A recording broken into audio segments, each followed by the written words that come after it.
Hello everyone, आप सभी का फिर से स्वागत है एक और वीडियो में।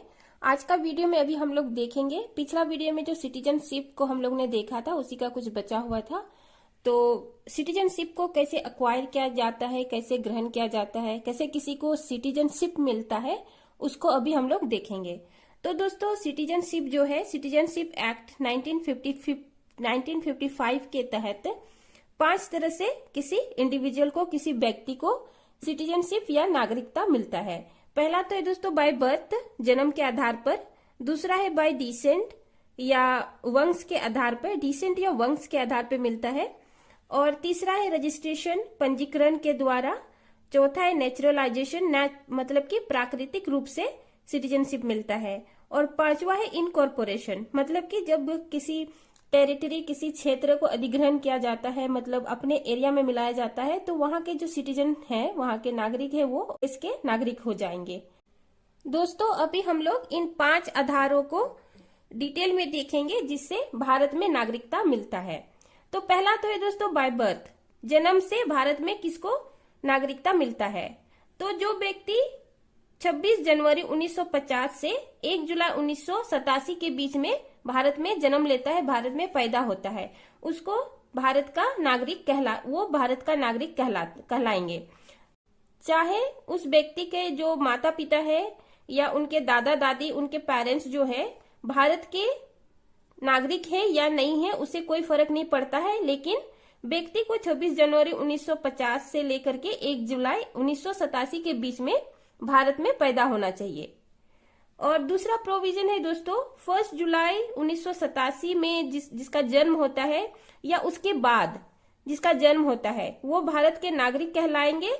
लेकिन उसके जो पेरेंट्स में से किसी एक भारत के नागरिक होना चाहिए, या तो माता भारत के नागरिक हो या पिता भारत के नागरिक हो, लेकिन किसी एक उनके पेरेंट्स को भारत के नागरिक होना चाहिए, तो वो भारत के नागरिक कहलाएंगे। तीसरा पॉइंट है 3 दिसंबर 2004 में जिसका जन्म होता है या उसके बाद जिसका जन्म होता है, उनके जो दोनों पेरेंट्स है, दोनों माता पिता भारत के नागरिक होना चाहिए। या तो दोस्तों उनके जन्म के समय उनके जो एक पेरेंट्स में, या तो माता या तो पिता भारत के नागरिक हो, और उनके जो दूसरे पेरेंट्स है वो भारत के इलीगल माइग्रेंट ना हो। दूसरा जो आधार है भारत में नागरिकता ग्रहण करने का दोस्तों, वो है बाय डिसेंट यानी वंश के आधार पर। तो वंश के आधार पे या डिसेंट के द्वारा किसको भारत का नागरिकता मिलता है। तो दोस्तों 26 जनवरी 1950 से 10 दिसंबर 1992 के बीच में जो व्यक्ति भारत से बाहर में आउटसाइड इंडिया जो जन्म लेता है, लेकिन उनके जो फादर है, उनके जो पिता है, वो भारत के नागरिक है, भारत के सिटीजन है, तो वो वंश के आधार पे उसको सिटीजनशिप मिलता है भारत का। दूसरा जो पॉइंट है दोस्तों, 10 दिसंबर 1992 में जो जन्म लेता है, लेकिन उनके जो पेरेंट्स है वो भारत के, कोई भी पेरेंट्स, माता हो या पिता, वो भारत के नागरिक है, तो वो भारत के नागरिक कहलाएंगे, भारत के नागरिक वो ऑटोमेटिकली हो जाएंगे वंश के आधार पर। 3 दिसंबर 2004 के बाद दोस्तों हमारा भारत का जो डिसेंट के आधार पे, वंश के आधार पे सिटीजनशिप प्रोवाइड करने का जो प्रोविजन है वो बदल जाता है। और 3 दिसंबर 2004 के बाद जो जन्म लेता है, जो व्यक्ति जन्म लेता है, वो इसका जो फर्स्ट पॉइंट और जो सेकंड पॉइंट हम लोग ने देखा, ये इस पे अप्लाई नहीं होता है। वो डिसेंट के द्वारा भारत के नागरिक नहीं बनते हैं, उनको फिर रजिस्ट्रेशन के थ्रू भारत के नागरिक उनको बनना पड़ेगा। अभी हम लोग तीसरा आधार को देखेंगे जिससे भारत में नागरिकता मिलता है। तो तीसरा जो आधार है दोस्तों, रजिस्ट्रेशन या पंजीकरण। तो इस पंजीकरण के तहत, रजिस्ट्रेशन के तहत दोस्तों, भारतीय ओरिजिन के व्यक्ति जो भारत में 7 साल से रह रहा हो, तो इसको एप्लीकेशन या रजिस्ट्रेशन के तहत भारत के नागरिकता उसको मिलता है। नेक्स्ट जो पॉइंट है दोस्तों, इंडियन ओरिजिन के व्यक्ति जो भारत से बाहर में रह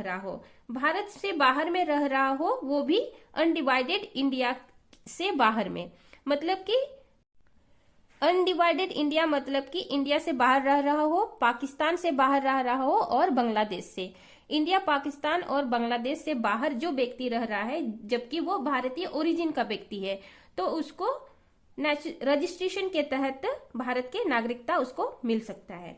नेक्स्ट जो पॉइंट है दोस्तों, वैसा पर्सन जो भारत के नागरिक इंडियन सिटीजन के साथ इसका शादी हुआ है, तो वो भारत में 7 साल से रह रहा है, उसको रजिस्ट्रेशन के तहत भारतीय नागरिकता उसको मिल सकता है।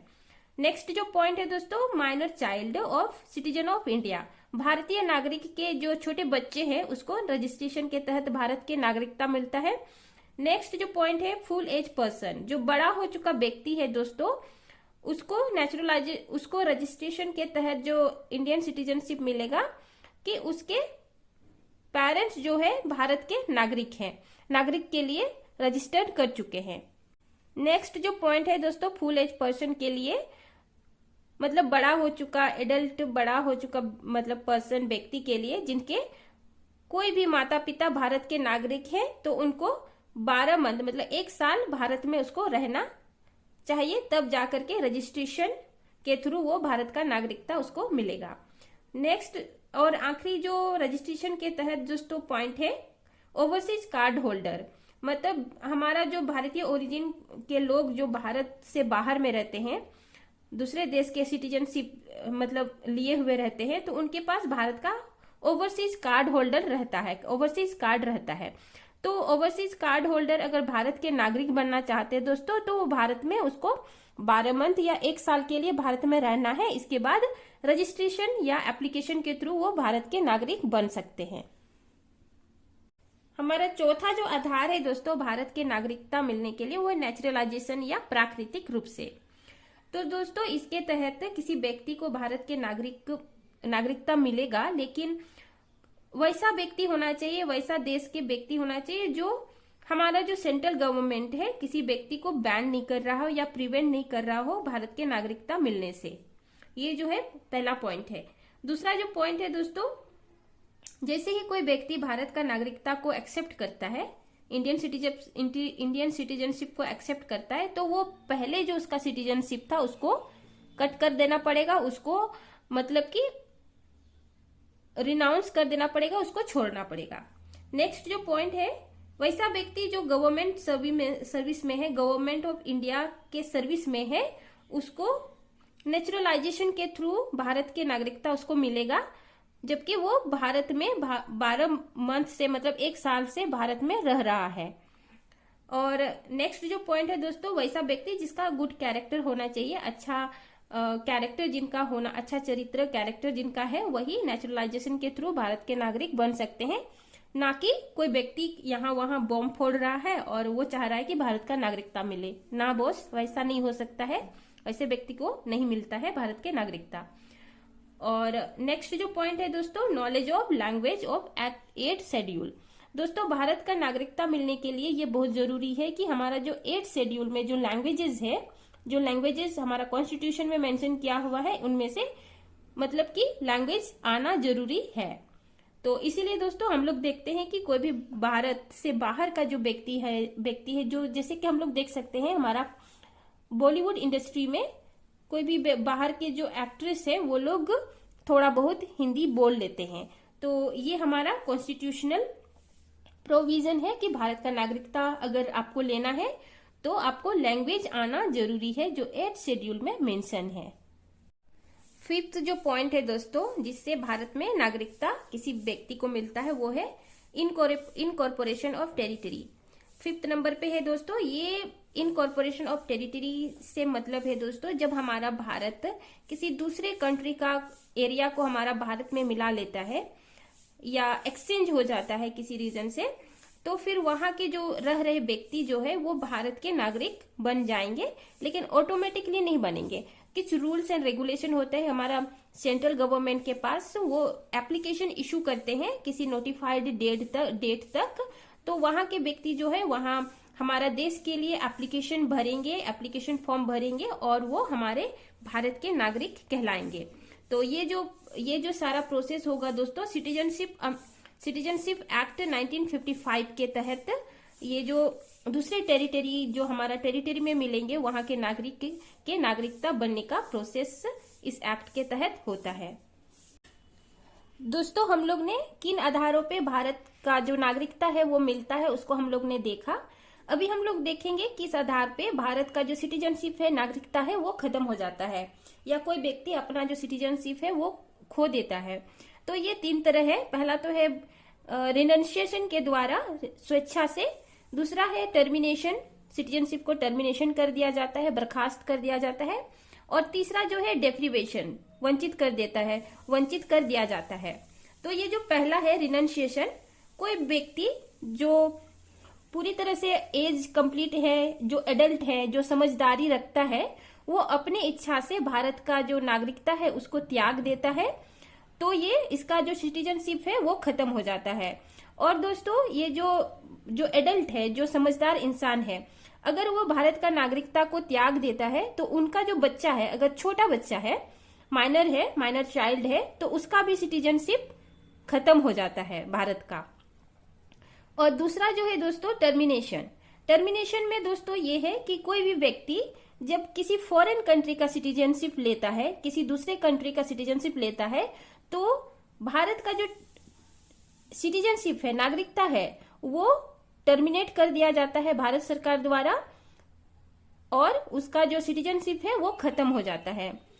और तीसरा जो है डेप्रीवेशन द्वारा, डेप्रीवेशन जो वंचित कर देना। और ये जो डेप्रीवेशन है ये अप्लाई होता है दोस्तों अगर कोई व्यक्ति भारत का जो नागरिकता है इलीगल तरीके से भारत का नागरिकता हासिल करता है, तो उसका जो सिटीजनशिप है वो डेप्रीवेशन हो जाता है, मतलब उसको वंचित कर दिया जाता है भारत का नागरिकता से। या फिर अगर कोई व्यक्ति भारत का जो कॉन्स्टिट्यूशन है उसको अनादर करता है, तो उस केस में भी भारत का उसका सिटीजनशिप को खत्म कर दिया जा सकता है। और चौथा है दोस्तों, युद्ध के समय में कोई भी व्यक्ति जब युद्ध के समय में दूसरा जो शत्रु देश के लोगों के साथ मिलजुल के कंट्री के लिए हानिकारक तरीके से उसको इन्फॉर्म करता है या उसका साथ देता है, तो उसका भी सिटीजनशिप जो है उसको टर्मिनेट कर दिया जाता है या कर सकता है। तो ये जो 3 तरीके हैं दोस्तों, ये हमारा इंडिया के जो नागरिकता है उसको बर्खास्त किया जा सकता है।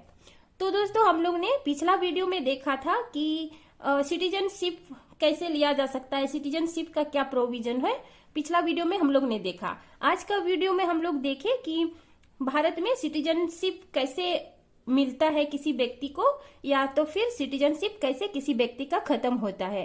तो आज का वीडियो में इतना ही, फिर अगले वीडियो में हम लोग मिलेंगे एक नए टॉपिक के साथ। आज के लिए इतना ही। Thanks for watching. जय हिंद।